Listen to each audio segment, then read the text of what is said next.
தன் மக்களுக்கு தீங்கு நேரிடுவது கடவுளுக்கு விருப்பமில்லை. பக்தர்கள் பிரார்த்தனை செய்யும் போது, தீங்கு வராமல் என்னை காப்பாற்று, இந்த தீங்கையே நீயே வளர்க்கிறாயா என்று கேட்கிறார்கள். முக்கியமானவன் தீங்கு செய்கிறான், பயமுறுத்துகிறான், அழிக்கிறான், கொலை செய்கிறான், திருடுகிறான், உன்னை கொள்ளையடித்து செய்கிறான். உன்னை அழிக்கிறவன் யாரோ சாத்தான் தானே. அதனால்தான் நீ நோன்பு இருந்து பிரார்த்தனை செய்யும் போதே இந்த இருள் சக்திகள் நடுங்கி ஓடுகின்றன என்று சொல்கிறார். பரிசுத்த கிரந்தத்தில் மார்க் 9:29 நாங்கள் ஏன் சாத்தானை விரட்ட முடியவில்லை என்று கேட்கிறார்கள். கடவுள் என்ன பதில் அளிக்கிறார்? இது ஜெபமும் நோன்பும் மூலமே தவிர வேறு ஏதாலும் இப்படிப்பட்டவை விலகுவதில்லை.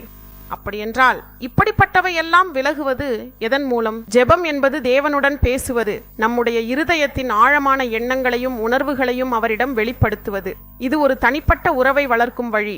நோன்பு என்பது நம்முடைய சரீர இச்சைகளை அடக்கி ஆவிக்குரிய காரியங்களில் அதிக கவனம் செலுத்துவதாகும். இது தேவனை நெருங்கவும் அவருடைய சித்தத்தை அறியவும் உதவுகிறது. ஜெபமும் நோன்பும் நம்முடைய ஆவிக்குரிய வாழ்க்கைக்கு அத்தியாவசியமானவை. இவை நம்மை தேவனுக்கு நெருக்கமாக்கி அவருடைய வல்லமையை நம் வாழ்வில் அனுபவிக்க செய்கின்றன.